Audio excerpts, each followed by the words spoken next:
There comes a moment in the life of an empath when everything changes. It's quiet at first, subtle, almost imperceptible. You notice that the endless exhaustion, the constant emotional tug of war, and the relentless energy drain no longer affect you the way they used to. You stop overextending yourself for people who don't value you. You stop trying to fix the unfixable. You stop caring about the opinions, judgments, and approval of those who will never understand you. This is not cruelty. This is evolution. This is the final stage of spiritual awakening for an empath, a moment where you reclaim yourself entirely. Today, we will explore this transformation, not as an abstract concept, but as a living, breathing process that happens to those who choose growth over self-sacrifice. For most empaths, caring is not just a choice, it is a way of being. From a young age, you learn to feel deeply, to absorb the moods and pains of those around you, to carry the unspoken burdens of others as if they were your own. You became a quiet healer, a secret holder of emotions, someone whose presence could soothe tension, mend invisible wounds, and offer understanding when no one else would. For years, perhaps decades, this was your strength, your defining characteristic. But then comes a moment, often unexpected, when the weight of all that care becomes unbearable. You realize, painfully, that no amount of empathy can fix a soul that refuses to heal itself. Imagine for a moment pouring water into a cracked vase. You pour and pour, hoping it will hold, hoping it will contain something beautiful, hoping it will sustain life. But the water seeps through the cracks, drips to the floor, wasted despite your efforts. That cracked vase is the metaphor for the people in your life who are not ready or willing to receive your care. And this realization does not come gently. It hits with a quiet force, a stark awakening that leaves you both heartbroken and enlightened. You begin to notice patterns you never saw before, the times your kindness was taken for granted, the moments your support was met with criticism or entitlement, the countless sacrifices made for those who never lifted a finger in return. The clarity can be painful, but it is liberating. This awakening is not a betrayal of your nature, it is the maturation of it. You begin to understand that empathy is a powerful force, but like any power, it must be directed wisely. Caring indiscriminately, giving endlessly without discernment, leads not to fulfillment but to depletion. You start to see that your energy is finite, that your compassion has limits, and that honoring those limits is not weakness. It is wisdom. It is the first step toward reclaiming yourself. You recognize that your care has power only when it meets readiness, when it meets resistance, when it encounters indifference or rejection. That power is wasted. And the hardest truth of all is that it is not your responsibility to make someone ready. Your role is not to carry everyone's unresolved pain. It is to choose where your energy goes. There are real-life moments that make this undeniable. Perhaps it is a friend who constantly complains but never changes, who drains your emotional resources but refuses to take accountability. Perhaps it is a partner whose struggles become your struggles, whose dependence leaves no room for your growth. Perhaps it is a parent or sibling whose patterns of behavior have defined your life for decades. You notice that no amount of conversation, patience, or guidance can spark change if the other person is unwilling. And at first, the temptation is to keep trying, to keep giving, because your heart does not want to turn away. But the universe, in its quiet wisdom, teaches you otherwise. You begin to realize that withdrawing care is not abandonment. It is self-preservation. It is an act of respect toward your own life, your own energy, your own growth. This realization is not devoid of emotion. It comes with sorrow, guilt, and sometimes rage. You might feel cruel for stepping back, for refusing to endlessly absorb the pain of others. But slowly, you learn that withholding your energy from the unready is not cruelty, it is liberation. It allows you to protect your mental, emotional, and spiritual health. It allows you to redirect your power to those who are receptive, those who value your presence, those who will honor the care you offer. And in doing so, you discover a new kind of empathy, one that is sustainable, conscious, and sacred. You learn to care without losing yourself, to support without being consumed, to love without being drained. The water still pours, but now it is measured. You pour where it can sustain life, not where it will vanish into cracks. You recognize that the world is full of cracked vases, and that not every heart is ready for the fullness of your care. And in that recognition, you find peace. You find freedom. You find the strength to honor yourself first, without shame, without regret, without the old, misguided sense of duty. This is the awakening. It is not a moment of indifference. It is a moment of clarity, power, and self-respect. It is the moment when you realize that true empathy begins with yourself, and that your ability to heal others is infinite only when you first heal and protect your own soul. The empath's awakening often begins quietly, almost imperceptibly, with the construction of boundaries. For years, empaths live as open conduits of emotion, absorbing the stress, pain, and chaos of everyone around them. You answer every call, soothe every complaint, and carry burdens that were never yours to bear. You have been taught, implicitly or explicitly, that caring means giving everything of yourself, that love is measured by sacrifice, and that your own needs are secondary. But over time, this unsustainable pattern begins to erode your spirit. You wake up one morning to a subtle but undeniable truth: the endless giving, the constant absorption of energy, has left you hollow. This realization is terrifying at first. The idea of saying no, of turning away, or of prioritizing yourself can feel like betrayal. You fear that building boundaries will make you cold, detached, or unloving. But slowly, almost imperceptibly, you learn that boundaries are not walls built from fear or bitterness. They are sacred spaces built from respect for yourself, for your energy, for the life you are meant to live. You learn that silence can be more powerful than words, that stillness can protect what is sacred, and that withdrawing energy from what drains you is not cruelty, but self-preservation. Consider Sarah, a nurse who spent over a decade emotionally carrying not only the physical pain of her patients, but the anxieties of their families. She listened endlessly, comforted relentlessly, and went home each night feeling the weight of others pressing into her chest. Over time, she noticed subtle changes: insomnia, irritability, and a creeping sense of emptiness that she could no longer ignore. Her empathy, once her gift, had become a prison. One day, she made a decision that changed everything. She began saying, "I will listen, but I cannot solve this for you." She did not stop caring. She did not abandon compassion, but she began to live in a way that honored herself. She realized that her energy had limits, and respecting those limits allowed her empathy to flourish rather than collapse. Boundaries, at first, are often silent.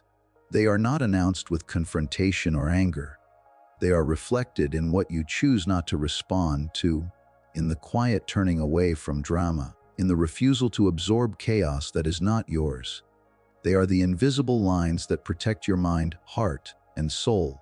You begin to notice where your energy leaks away in toxic relationships, in endless obligations, in constant attempts to fix or manage the unmanageable. The moment you begin to claim that energy as your own is the moment your life begins to shift.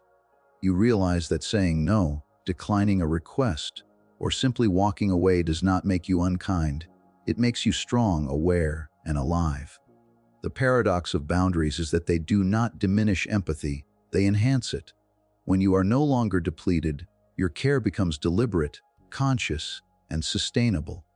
You are able to listen without losing yourself, to offer support without being consumed, and to love without being drained. This is the mark of true awakening for an empath: the ability to protect oneself without shutting down, to preserve energy without abandoning compassion, to honor the self without rejecting the world. Boundaries are not reactive, they are intentional. They are built from observation, from experience, from the painful recognition of where your energy has been wasted. Life has a way of teaching empaths this lesson repeatedly, through subtle exhaustion, through repeated disappointment, through the quiet voice that asks, "When will you care for yourself?" And once you hear it, once you respond, the transformation is profound. you begin to approach the world differently. You recognize the difference between responsibility and ownership, between empathy and enmeshment. You no longer feel obligated to absorb the storms of others. You may still stand beside them, but you stand with clarity and strength rather than collapse. Boundaries are the final tool an awakened empath wields, not in anger, not in defense, but in empowerment. They are silent, firm, and life-changing. They allow the empath to reclaim space, to restore energy, and to live consciously rather than reactively. They are the moment when empathy evolves from being a burden to being a source of light. And once this moment arrives, everything shifts. You find your presence more grounded, your compassion more meaningful, and your life richer because you are no longer lost in the chaos of others. You are fully, unapologetically awake. At this stage of awakening, the empath discovers a profound truth: your inner state is not meant to be a reflection of every emotion around you. For years, you may have believed that to care deeply meant to absorb the chaos, to mirror the pain, to feel every anger and every sorrow as if it were your own. You became a vessel for the storms of others, a silent bearer of burdens that were never yours to carry. But slowly, over countless moments of exhaustion and emotional depletion, you begin to see the difference between feeling with someone and feeling for someone. You realize that there is power in witnessing the pain of others without letting it seep into the fiber of your own being. This is the delicate art of emotional detachment without disconnection, and it is one of the most liberating stages of awakening for an empath. Imagine standing by a raging river. The current is fierce, the water churns violently, and debris is swept along at a terrifying speed. You can see the power of the river, acknowledge its dangers, and even admire its energy. But you do not step into it.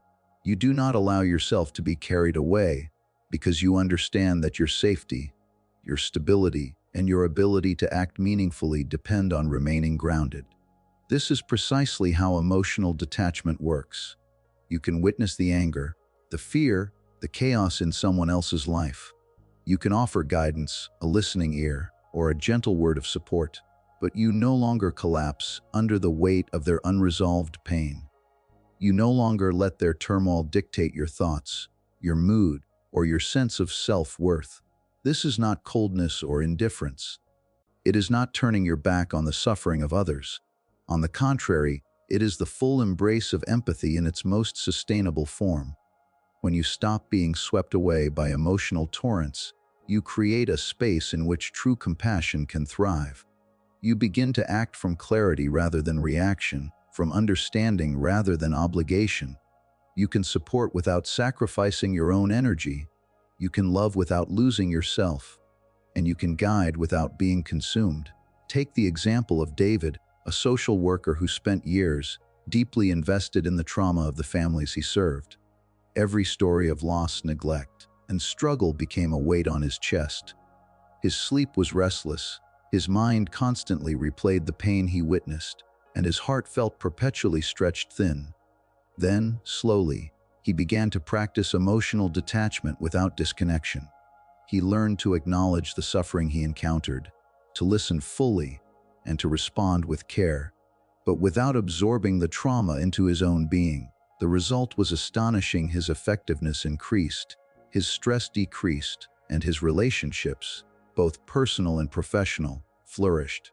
He became present not by losing himself in others, but by standing beside them with conscious awareness and grounded strength. Research in emotional intelligence supports this transformation. Individuals who can maintain empathy without enmeshment report lower levels of chronic stress, higher resilience, and improved decision-making. They are able to see clearly where help is needed, where guidance will be effective, and where intervention is futile. They are able to respond to suffering without carrying it as a personal burden. This is a skill cultivated not through detachment of the heart, but through liberation of the spirit. It is the awakening of the mind to its own limits and the recognition that protecting your emotional well-being enhances, rather than diminishes, your capacity to give. This stage also teaches a profound lesson about responsibility. You come to understand that you are responsible for your own life, your own energy, and your own growth, but not for the unresolved struggles of everyone around you. This is a difficult lesson, often reinforced by disappointment and repeated encounters with resistance, but it is necessary. When you step back from enmeshment, you see people as they are, rather than as you wish them to be. You offer help when it can be received and release it when it cannot. You stop identifying your self-worth with the chaos of others. Emotional detachment without disconnection is a practice of presence, mindfulness, and self-respect. It is the ability to honor the pain of others without letting it corrode your own soul. It is the recognition that your empathy has value only when it is conscious, measured, and sustainable. It transforms your relationships, your work, and your inner life. It gives you clarity, energy, and freedom. And most importantly, it allows you to stand in the world fully awake, fully aware, and fully alive, offering your light without surrendering it to darkness that is not yours. The awakening of self-priority is one of the most profound transformations an empath experiences. For years, perhaps decades, your life may have revolved around the needs, expectations, and emotions of others. You measured your worth by how much you could give, how much you could absorb, how much you could sacrifice for the happiness or approval of those around you. Your dreams, your goals, your energy often took a backseat to the chaos, needs, and desires of others. Every choice you made, every moment of your time, seemed dictated by an invisible contract that told you your role in the world was to serve, to heal, and to care endlessly. But the truth eventually emerges in quiet, insistent whispers, and sometimes in loud, unavoidable lessons. Your life is yours first, your energy is yours first, and your dreams are sacred, and they demand recognition. The awakening of self-priority begins with a subtle, almost imperceptible shift. You start noticing the invisible cost of living for everyone else, the exhaustion that follows giving without boundaries, the resentment that lingers when your efforts are unnoticed or taken for granted, the frustration that comes from bending your life around people who never lift a finger to support you. You begin to understand that prioritizing yourself is not an act of selfishness. It is an act of survival. It is the recognition that your energy is finite, that your time is valuable, and that your own dreams cannot flourish if they are constantly eclipsed by the demands of others. Take the story of Michael, a gifted musician whose entire adult life revolved around performing for friends and acquaintances who rarely, if ever, attended his concerts, celebrated his achievements, or invested in his growth. Michael loved music, and he loved sharing it, but he had long neglected his own development in the service of others. Every performance, every favor, every accommodation chipped away at his energy, leaving him exhausted and undervalued. Then, one day, he realized a simple yet profound truth: his energy was finite, and the way he had been giving it away was unsustainable. Michael began to invest in himself. He dedicated time to practicing his craft, building his portfolio, and creating opportunities that served his growth. Slowly, he stopped bending his life around those who drained it. He no longer sought validation from people who would never provide it. Instead, he honored his own goals, dreams, and boundaries. Today, Michael thrives creatively and emotionally, and his empathy is no longer a blind offering. It is deliberate, conscious, and reserved for those who truly reciprocate it. This awakening is not about cutting people off or abandoning compassion. It is about recognizing that the world cannot truly value your light until you protect it first. When you prioritize yourself, you do not diminish the love or empathy you can offer, you enhance it. By investing in your own growth, preserving your energy, and honoring your needs, you become a source of genuine strength, clarity, and inspiration for others.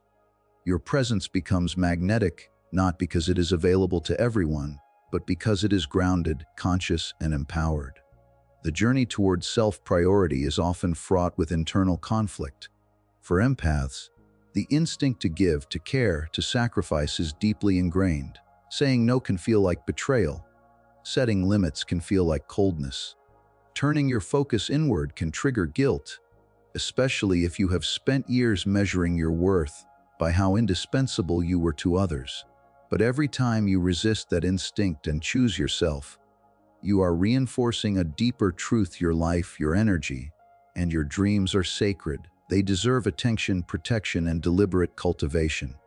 This is spiritual maturity. As is awakening. As self-priority takes root, life begins to change in ways that were previously unimaginable. You make choices that honor your values rather than appease others. You pursue goals that excite and challenge you rather than those that conform to expectations. You surround yourself with people who respect your boundaries, uplift your growth, and reciprocate your care. And with every decision made in alignment with your own priorities, you experience a profound sense of freedom and empowerment. You are no longer lost in the expectations of others. You are fully, unapologetically present in your own life. The awakening of self-priority is ultimately a declaration that your life matters, that your energy matters, that your dreams matter. It is the moment when you stop measuring your value by how much you give to others and start measuring it by how fully you live your own life. It is not selfishness. It is survival. It is the reclamation of your power, the honoring of your spirit, and the conscious cultivation of the life you were always meant to lead. It is the realization that to truly care for the world, you must first care for yourself. The final stage of awakening for an empath is the emergence of emotional sovereignty, a profound freedom that can only be earned through years of self-discovery, struggle, and the painful recognition of limits. For much of your life, you may have measured your worth by how much you gave, how much you absorbed, how tirelessly you carried the emotional burdens of those around you. You were a silent vessel, carrying others' pain, chaos, and unresolved issues as if it were your own. You learned to care without question, to sacrifice without pause, and to measure your love by how much it drained you. But there comes a moment, often quiet and subtle at first, when you begin to see that caring at the expense of yourself is a prison, not a virtue. When you finally stop giving in ways that harm you, you step into a realm of freedom few ever experience: emotional sovereignty. Emotional sovereignty is not merely a concept. It is the ability to choose where your energy flows, whom it touches, and how it shapes your life. It is the recognition that your emotions, your attention, and your presence are precious, finite resources, and that you alone are responsible for managing them. At first, claiming this freedom can feel uncomfortable, even selfish. For a lifetime, you have been trained by family, society, or your own patterns of compassion to give without question. But over time, the cost of that giving becomes undeniable. Your health, your creativity, your peace, and your purpose begin to erode under the weight of constant emotional overextension. Sovereignty is the moment when you say, consciously and without apology, "My energy belongs to me first, and only then to others." This stage can feel like standing on the peak of a mountain after years of crawling through valleys of responsibility, guilt, and emotional exhaustion. You have walked through storms, carried burdens, and surrendered yourself to the weight of other people's chaos. And now you are at the top. From this vantage point, you are no longer reactive. You no longer feel compelled to mirror every emotion, to absorb every complaint, or to rescue those who refuse to save themselves. Instead, you are deliberate. Every gesture, every act of empathy, every ounce of energy you extend into the world is chosen consciously, with clarity and intention. You are awake in a way that is both terrifying and liberating, because you realize that the universe does not demand your sacrifice. It only asks for presence, and now you can choose what presence looks like. And here is the paradox: the more you stop over-caring, the more authentic your empathy becomes. When you were endlessly giving, your empathy was often reactive, tangled in exhaustion and obligation, diluted by guilt and fear. But when you reclaim your energy, you transform into a presence that is grounded, radiant, and self-aware. People are no longer drawn to you because you can absorb their pain.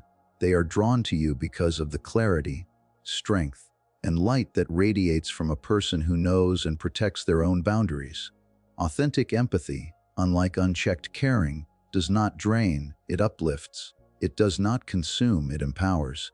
And it is magnetic in ways that desperation or compulsion could never achieve. Consider the life of Lena, a counselor who for years allowed her patients' emotional turbulence to dictate her every thought and mood. She went home exhausted, emotionally frayed, and constantly questioning her own worth. Over time, she realized that her constant availability had diminished both her impact and her well-being.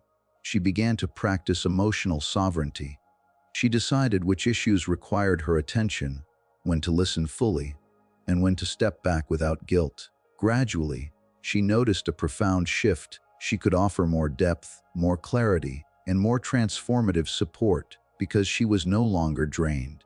Her presence became powerful not because she gave endlessly, but because she gave consciously. This freedom is not limited to professional or social settings. It penetrates every aspect of life. Your relationships, your work, your creative pursuits, all flourish when your energy is sovereign. You no longer wait for external validation, no longer overextend to prove worthiness, and no longer sacrifice your peace for the sake of appearances. You understand that every moment of your attention is an investment, and you direct it intentionally. You are no longer a reactive participant in life's dramas. You are a conscious architect of your own experience. Emotional sovereignty is the culmination of awakening because it represents the full integration of self-awareness, discipline, and compassion. It is not detachment, apathy, or coldness, it is liberation. It is the freedom to love deeply without being consumed, to empathize fully without being entangled, and to live consciously without surrendering to chaos. At last, you can stand in the world with presence, clarity, and strength, knowing that your light is protected, your energy is yours, and your empathy is authentic. This is not just freedom, it is mastery. The moment an empath stops caring in the old ways is not the end of compassion, it is the birth of true power. It is a quiet, unstoppable awakening that transforms suffering into clarity, exhaustion into energy, and overextension into purpose. If you recognize this moment in yourself, embrace it. Protect your energy. Honor your boundaries. Prioritize your growth. Because this is not abandonment, this is enlightenment. This is freedom. This is the final stage of awakening for the empath.